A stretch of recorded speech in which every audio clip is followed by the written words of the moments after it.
contacto con 1:52 p.m. Le agradezco y hago contacto al presidente de la Comisión de Hacienda y Crédito Público en el Senado de la República, al senador José Francisco Yunes Zorrilla, por permitirnos hacer contacto con él. ¿Cómo está, senador? Buena tarde. Muy buenas tardes, Luis. Todo un gusto saludar contigo, con tu auditorio, y aquí a sus órdenes, como siempre. Oiga, senador, actualmente el gobierno estatal enfrenta un pasivo con los municipios más pobres de Veracruz sin que exista una justificación real y esbozando el no enfrentar, pues evidentemente, un problema político. La administración estatal en funciones continúa aplicando una fórmula para la entrega de recursos del Fondo de Infraestructura Social Municipal. ¿En qué clase o a qué clase de sanciones podría hacerse acreedor la administración estatal por continuar utilizándola? ¿Y cómo resarcir, le preguntaría, este pasivo a estos municipios que han dejado en muchos de los casos de recibir recursos que alcanzan o hasta triplicarían su ingreso?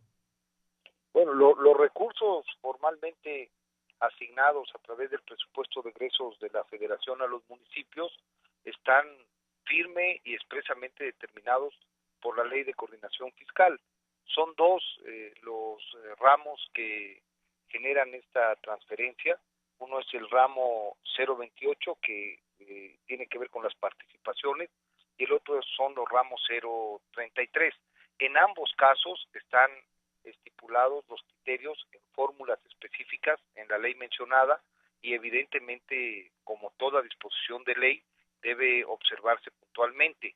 La misma ley prevé los tiempos y los plazos en los cuales, en este caso, la Secretaría de Finanzas de cualquier estado debe de transferir los recursos durante los 10 días una vez que hayan sido ingresados a la tesorería estatal, y en algunos casos están estipuladas, por ejemplo, para el caso de participaciones, cuáles serían las sanciones de no observarse esta transferencia. Pero el no transferir los recursos a los municipios, en cualquier caso, es una violación a la Ley de Coordinación Fiscal, y como toda violación a la ley debe tener sanciones específicas y expresas. Bueno, evidentemente sí, como dice usted, se debe de tener una sanción, pero ¿cómo atajar lo que marca la Ley de Coordinación Fiscal respecto a la aplicación de estos recursos? No se supone que son fondos para acabar con la pobreza en Veracruz, y aquí pareciera que se intenta emplear el recurso para acrecentarla.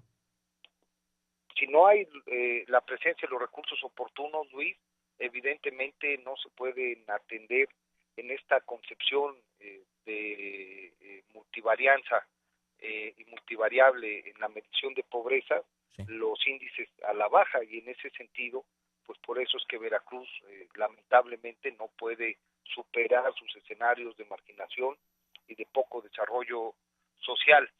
Esto que me comentas, evidentemente habrá que darle seguimiento desde la Comisión de Hacienda del Senado de la República para poder asesorar y poder acompañar a los municipios que no están recibiendo, de ser el caso, como tú lo señalas, los recursos de manera oportuna, ya sea por las aportaciones, que es el ramo 033, o por las participaciones, que es el ramo 028. Pero esos son recursos de los municipios que tienen destino específico, que también están estipulados en la ley, que en el caso del FICE y FIMS, en el caso municipal, tienen que ver con el combate a la pobreza, y en donde explícitamente está determinado el uso, el destino y bajo qué indicadores deben observarse. Así que, pues esto que me comentas de acreditarse será un buen tema para la Comisión de Hacienda del Senado, una buena oportunidad para seguir dialogando con los ayuntamientos y poner a disposición este espacio en beneficio de sus recursos, de su hacienda y particularmente de su gente. Sí, aquí el tema es la aplicación de esta fórmula que tendría que ser empleada, y bueno, pues se sigue utilizando la anterior a efecto de no provocar un problema político. Pasando a otro tema, senador, recientemente usted ha externado su opinión respecto a la gobernatura pues de 2 años. ¿Aún considera que la Suprema Corte de Justicia de la Nación podría revocar esta reforma constitucional de Veracruz, y el único periodo viable que usted ve para gobernar la entidad debe de ser de 6 años, no pueden ser 5 o 4? Lo comentaba ayer, Luis, lo aprovecho explicar, agradezco la pregunta en tu espacio. Yo insisto en que un periodo de 2 años es sumamente nocivo, y además a la fecha no se logró acreditar cuáles eran las bondades en materia política o económica de esta reforma. Ahora, sinceramente creo que solamente podría reconvenirse esto a través de un fallo de la Suprema Corte de Justicia, y yo creo que no hay elementos para poder acreditar la inconstitucionalidad. A mí me parece que en el proceso el Congreso del Estado cumplió cabalmente con los pasos legislativos, por lo que yo dudo mucho que un fallo pudiera ser en contrasentido a la soberanía expresada por los diputados en el Congreso del Estado, de la cual yo siempre he insistido, he sido particularmente respetuoso. Esto con independencia de mi opinión, que ha sido la misma, ha sido clara, en el sentido de que ciertamente una gubernatura de 2 años genera parálisis económico, provoca incertidumbre política y no es el mejor escenario, sobre todo dada la coyuntura financiera del estado de Veracruz.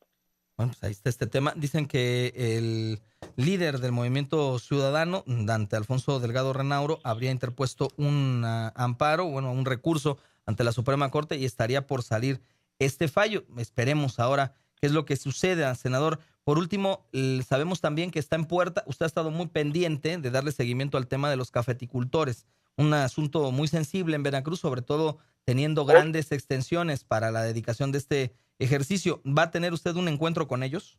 Tuvimos un encuentro, las principales organizaciones de cafeticultores, Luis, con quien, por cierto, hemos mantenido un diálogo permanente desde prácticamente que iniciamos esta gestión legislativa, con las autoridades de la Secretaría de Agricultura Federal. Agradecemos mucho la buena disposición, la voluntad política del secretario y específicamente del subsecretario Aguilar Padilla, en ese encuentro que aún se sigue desarrollando entre los líderes productores de café en el estado de Veracruz y las autoridades operativas del programa emergente que se logró gestionar desde la Cámara de Senadores, junto con las autoridades sanitarias de Senacica para el tema de la roya, para poder generar certidumbre también en esta actividad productiva emblemática de Veracruz y particularmente focalizada en las zonas de mayor marginación, en las zonas serranas y en las zonas indígenas de Veracruz.